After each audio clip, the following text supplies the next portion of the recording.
become a war zone once again. What's behind the recent surge in violence? Iraq's leaders call it a battle between government troops and al-Qaeda-linked fighters.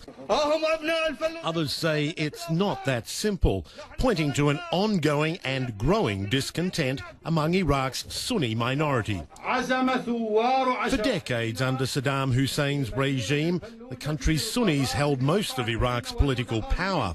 But the US-led invasion in 2003 toppled Saddam and his Sunni supporters. And since then, Shias have dominated Iraq's government and military. In Anbar province, most of the people in cities like Fallujah and Ramadi are predominantly Sunni. In December 2012, thousands there took to the streets in anti-government protests, demanding the release of Sunni detainees, many who were held without charge.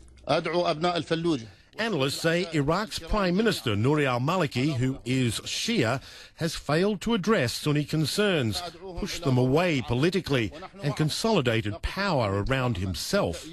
Prime Minister Maliki has pursued very ineffective policies towards the Sunni population. He's in effect driven them away, and he's not inspired any confidence that his government will represent Sunni interests as well as Shia interests.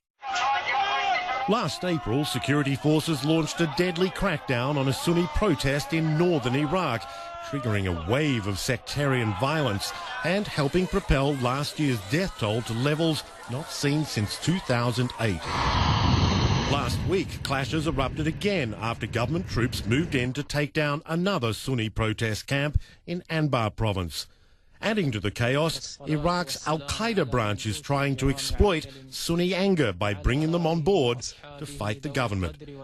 Analysts say their efforts have been aided by the civil war in neighbouring Syria. I think really what has happened is that in Iraq, the Sunni community has never really accepted the idea of kind of structural Shia control of that country. And in the meantime, you have one of the nastiest, most violent civil wars in years that has erupted in Syria with no end in sight. So I think you have to see this as part and parcel of that conflict in Syria.